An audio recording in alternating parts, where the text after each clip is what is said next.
Welcome to this lesson dedicated to one of the most fascinating and revolutionary periods in European history, humanism and the Renaissance. We are witnessing an era that redefined the course of Western civilization, leaving an indelible legacy in every area of knowledge and existence. This crucial historical period, which spanned primarily between the 15th and 16th centuries, was not simply a succession of events. Rather, it was a veritable storm of ideas, a melting pot of innovations that shaped the modern world. It marked a profound transformation in Europe, the repercussions of which are still evident today. The transformations we are discussing were not limited to a single sector.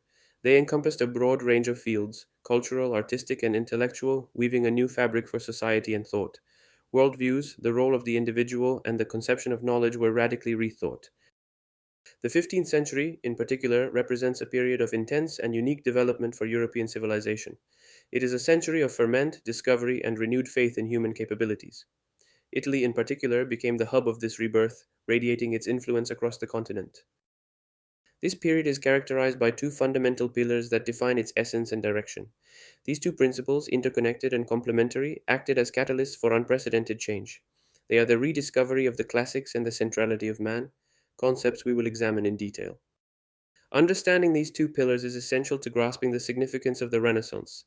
These were not merely cultural phenomena, but genuine philosophical and social revolutions that shaped European identity. The rediscovery of the classics is the driving force behind this cultural revolution. By classics, we mean the literary, philosophical, and artistic works of ancient Greece and Rome, a wealth of knowledge that for centuries had remained largely inaccessible or misinterpreted. Their rediscovery represented a turning point. The undisputed protagonists of this extraordinary restoration effort were the humanists. They were scholars and intellectuals who dedicated their lives to the study of humanae literae, distinguishing themselves for their erudition and profound love of antiquity. Their passion was contagious and spawned a far reaching intellectual movement. The humanists' main activity consisted of researching and translating ancient manuscripts, often buried in monastic libraries or forgotten archives. Each discovery was a victory, each deciphered text a new window into the past. This methodical and tireless work was fundamental to the dissemination of knowledge. The primary objective was the rediscovery of a heritage of knowledge and values believed to have been eclipsed during the Middle Ages. This was not simply a scholarly whim, but a search for a model of life and thought alternative to the dominant one. A new inspiration for the present was sought. Indeed, this heritage had been eclipsed during the Middle Ages, an era often considered, albeit somewhat simplistically, as a period of less attention to the intellectual and artistic achievements of classical antiquity. Cultural continuity had faded, but it had never been completely interrupted. The humanists rekindled it. It's crucial to emphasize that this rediscovery wasn't simply a slavish imitation of the past. The humanists didn't intend to copy, but rather to understand and reinterpret. Theirs was a critical reappropriation, a dialogue with the old masters, not a sterile reproduction. The ultimate goal was inspiration to create something new, drawing on ancient wisdom and aesthetics to forge a new culture. This innovative approach distinguished the Renaissance from other periods of revival of antiquity. The aim was to surpass models, not simply emulate them. The guiding principles of this new culture were based on reason, experience, and the valorization of the individual. Logic, observation, and independent thought became the pillars on which the new investigation of the world and humanity was founded. This mindset paved the way for extraordinary progress. The second fundamental pillar of humanism and the Renaissance is the centrality of man. This key concept is the cornerstone of humanistic thought, representing a radical shift in perspective compared to the previous era. It is not just an idea, but a true philosophy of life. Man is recognized and celebrated for his abilities, his intrinsic dignity, and his unlimited potential. No longer merely a sinful creature, but a being endowed with reason and will, capable of great deeds. This vision exalted human excellence in all its manifestations. As a result, humanity was placed at the center of the universe, not in a cosmological sense, but as the primary subject of inquiry and value. Every aspect of human life, from knowledge to morality, from art to politics, acquired a new relevance and dignity. This shift in perspective was revolutionary. This stands in stark contrast to the medieval theocentric vision, where God and the divine sphere were at the center of every consideration. In the Middle Ages, earthly life was seen as a transition to the afterlife. In humanism, it acquires an autonomous value and intrinsic beauty. In the Renaissance, man was conceived as the architect of his own destiny. No longer passive subjects of divine forces or immutable fate, he was called to shape his own existence through his own choices and actions.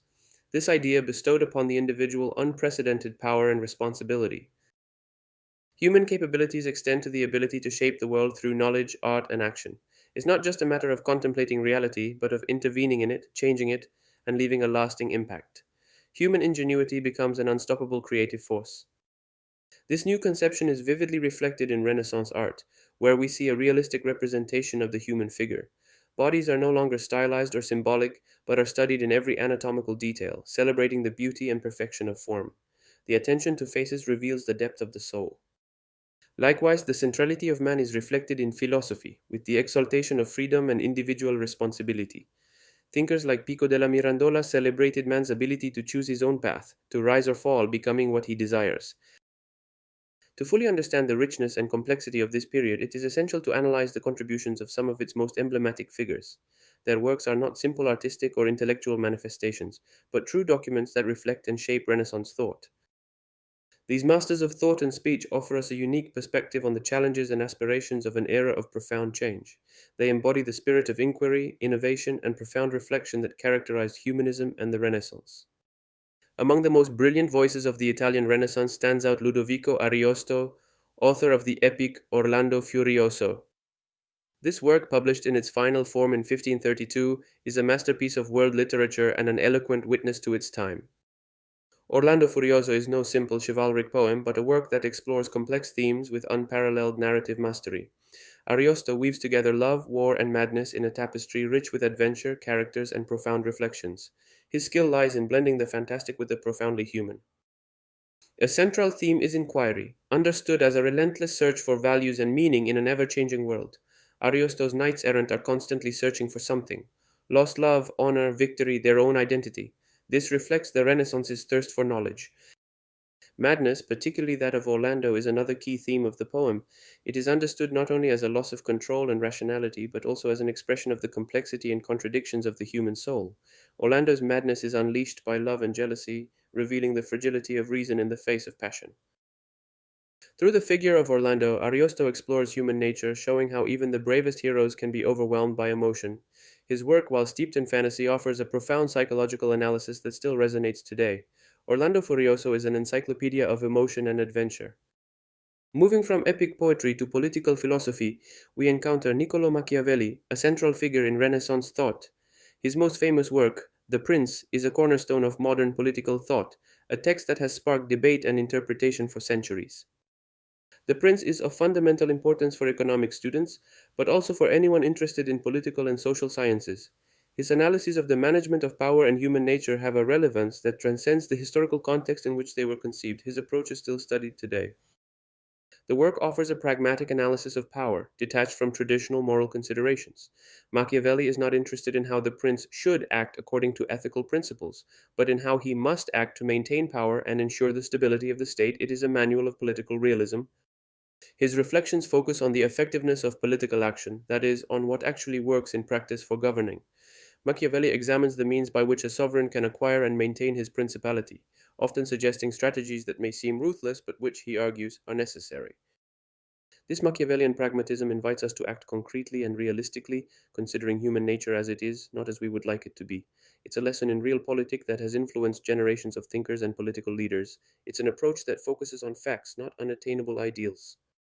His vision, though sometimes controversial, is key to economic analysis and understanding the contemporary world. Power dynamics, leadership strategies, and international relations can still be interpreted through the lens of Machiavellian thought, revealing its surprising relevance. In short, humanism and the Renaissance were not just a return to antiquity, but a true rebirth of the human spirit, an era in which the individual discovered himself as a protagonist, capable of investigating the world with reason, creating beauty with art, and forging his own destiny. Its ideas continue to inspire us and make us reflect on our very nature and our place in the universe.